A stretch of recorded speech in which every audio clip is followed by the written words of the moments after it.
بسم اللہ الرحمن الرحیم۔ میرے محترم، ایک بات آپ سے عرض کرنا چاہتا ہوں کہ جو لوگ اہل سنت و جماعت سے اس لیے روگرداں ہوئے، چھوڑ کے چلے گئے کہ سنی حضرات جو ہے وہ مزارات کو سجدہ کرتے ہیں یا غیر اللہ کو سجدہ کرتے ہیں، تو کیا پہلے آپ نے یہ جانا کہ اہل سنت کے نزدیک یہ سجدہ جائز بھی تھا کہ نہیں؟ تو میں آپ کو آج یہی مسئلہ بتانا چاہتا ہوں۔ جو لوگ اہل سنت کو چھوڑ کے چلے گئے صرف اس وجہ سے کہ یہ سنی مزارات کو سجدہ کرتے ہیں، تو کیا مزارات کو سجدہ کرنا جائز بھی تھا کہ نہیں، یا غیر اللہ کو سجدہ کرنا جائز بھی تھا کہ نہیں اہل سنت کے نزدیک؟ سب سے پہلے تو آپ کو یہ جاننا چاہیے تھا۔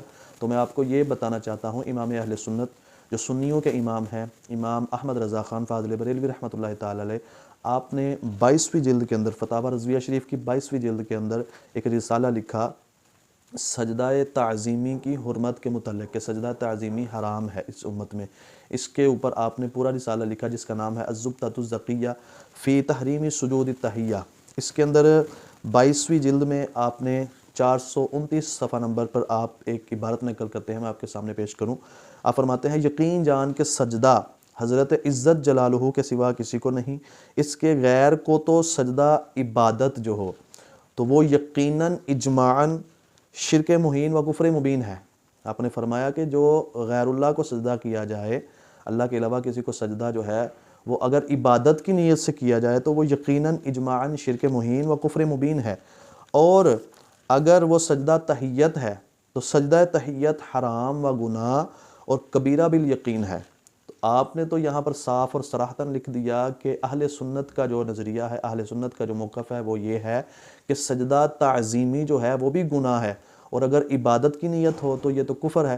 تو آپ کو یہ پتہ لگ گیا کہ اہل سنت کا جو موقف ہے سجدہ تعظیمی کے بارے میں یا غیر اللہ کو سجدہ کرنے کے بارے میں، تو یہ صاف ہے کہ عبادت کی نیت اگر ہے تو یہ کفر ہے، اور اگر صرف ادب کے ساتھ کسی کو سجدہ کیا جا رہا ہے تو بالکل یہ بھی حرام ہے، یعنی مزار کو ادب کے لیے سجدہ لوگ کرتے ہیں جا کر، تو یہ بھی حرام ہے۔ تو اہل سنت کا تو موقف واضح ہے، پھر اہل سنت سے روگردانی کی وجہ، یا پھر آپ اہل سنت کو کیوں چھوڑ کے جا چکے ہیں؟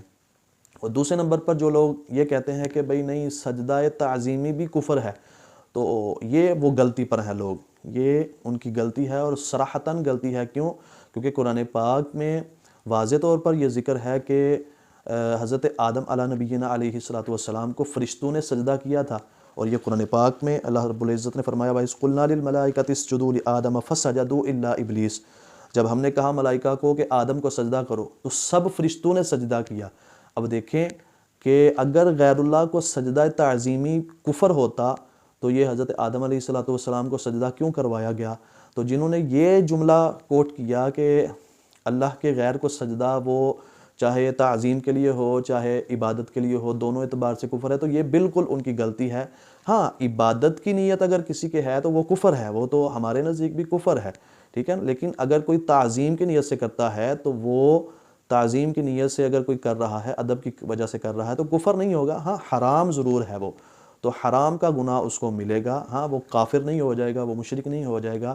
تو اس وجہ سے اس کی وجہ یہ ہے کہ حضرت آدم علیہ نبینا علیہ السلام کو سجدہ کروایا گیا، اس کے علاوہ حضرت یوسف علیہ نبینا علیہ السلام کو بھی سجدہ کروایا گیا، ٹھیک ہے، حضرت یوسف علیہ السلام کو بھی سجدہ کروایا گیا۔ تو اگر یہ شرک ہوتا، ہم یہ آپ کو بتانا چاہتے ہیں کہ اگر یہ شرک ہوتا تو پچھلی امتوں میں یعنی حضرت آدم علیہ السلام کو کیوں کروایا گیا؟ کیونکہ شرک تو ہر دور میں شرک ہوتا ہے اور ہر وقت شرک ہوتا ہے، تو وہاں پر اگر شرک ہوتا تو وہاں پر وہ کروایا گیا تو اللہ رب العزت کے حکم سے کروایا گیا، تو اس لیے یہ شرک نہیں ہے۔ تعظیم کی نیت سے اگر وہ پچھلی امتوں میں سجدہ کیا گیا تو وہ تعظیم کا تھا، اور آج سجدہ تعظیمی بھی جو ہے نا منع کر دیا گیا ہے۔ آقا علیہ السلام نے ارشاد فرمایا اگر میں حکم دیتا کسی کو کہ وہ کسی کو سجدہ کرے تو میں عورت کو حکم دیتا کہ وہ مرد کو سجدہ کرے، تو آپ صلی اللہ علیہ وسلم نے عورت کو بھی حکم نہیں دیا کہ وہ اپنے مرد کو سجدہ کرے۔ تو سجدہ تعظیمی بھی ہماری امت میں یہ